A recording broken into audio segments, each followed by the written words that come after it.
Breaking news, guys. I knew this a couple days ago, but I forgot to tell you guys. I've been running around all damn day. DevonAlexander is fighting Andre Berto in June. Uh, as that's just what I heard. So, let me know what you guys think about that fight. I shouldn't be laughing, but let me know what you guys think about that fight. That's what we have coming. So, June or July, but I heard June, so we'll definitely see. But Andre Berto versus DevonAlexander. Breaking news. I should have broke the Trout.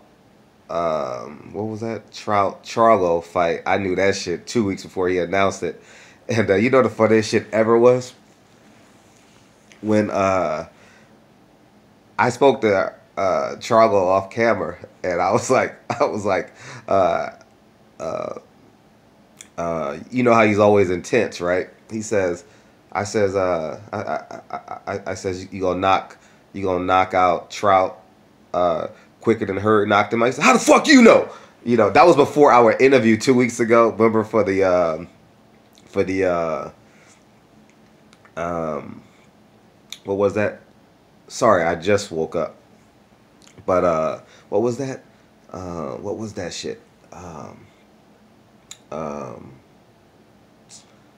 that fight. Hurd Laura, the Hurd Laura card when I interviewed Charlo. That was like 20 minutes before I interviewed him, right?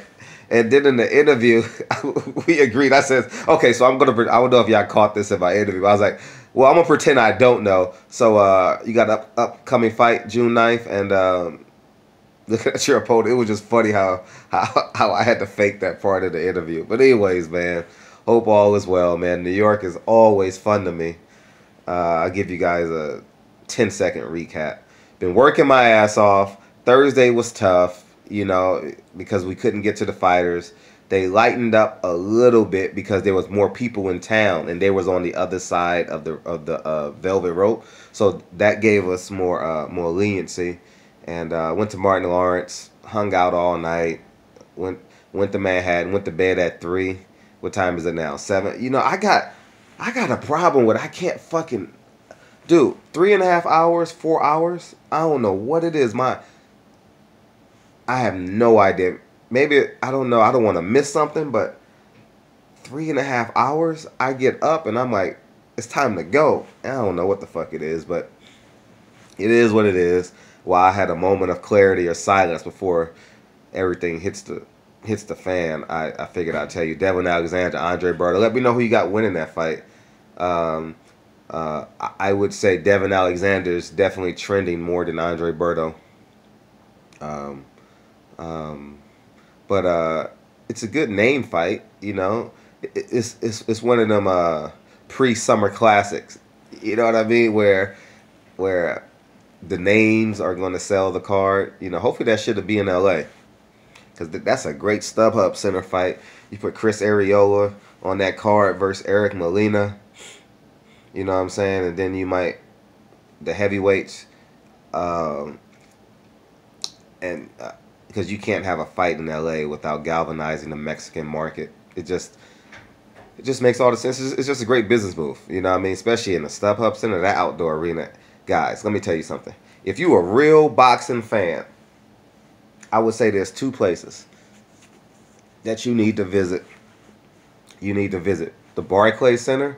But when you come to the Barclay Center, you need to give yourself at least 2 other days here just so you can enjoy the food. Don't worry about your fucking diet.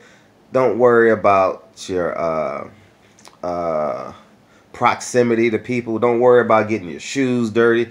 Just come to New York, have a great fucking time, and enjoy the fights, enjoy the weigh-in. And Saturday night, I'm gonna tell you guys right now, especially if you guys are on the East Coast, y'all motherfuckers gonna be like, damn, these motherfuckers are lit at 11 p.m. and the main event ain't even walked to the arena yet. New York got the best boxing fans. Like, in terms of intellect, I swear to God, I could spend shit. hours talking to fans at Barclay. No lie. I'm just keep it real with you. I'm just gonna keep it real 100 with you. Barclay fans are probably overall the more intelligent boxing fans. You understand? It's a bottom up mentality. Like Brooklyn buys all the tickets. Like it's that serious out here. Like Brooklyn buys all the motherfucking tickets. You know what I mean? You feel like I was walking late couple times I've been here. I forget what fight it was, and some guy was like, "I live around the corner." I spoke to another guy. Man, I just caught the train 2 stops. I ain't lying, because the train lets you off right at Barclay. Especially if you're from Manhattan, Harlem, where I'm from. You catch the 2, the 3, or the 5. I think that's, if I remember correctly. I catch it at 145th Street or 125th Street. Catch the express, catch the local at 145th Street, right? And then you catch the express at 125th. It'll get your ass. I don't know what the time is, but I haven't made that ride in years, but you know what I mean? But it's just. And then number 2 is StubHub Center in LA. If you haven't seen StubHub, if you've been to LA 1,000 times and you want to come for a fight, if you have the option of going to a Vegas fight or a StubHub Center fight, now I'll admit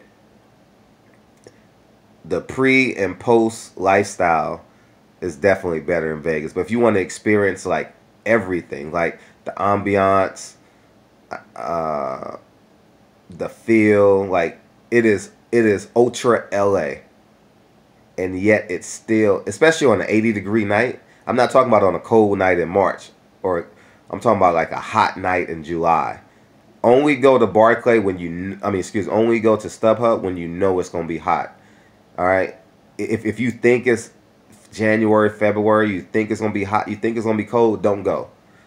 I want you guys to experience high level fighting in your shorts and tank top. For real, you're gonna be like, no fucking way. This shit is insane. And get the cheapest ticket you can get because it's in a bowl. It's literally in a bowl. So you're looking down on the arena. The elevation is not high at all, and like the distance, you know, because when you're in an arena, it's distance at an angle plus elevation, right? All seats are great seats. If they have standing room only tickets, you can even get standing room only tickets and look down on everybody. Great seat. For the low, StubHub is the best.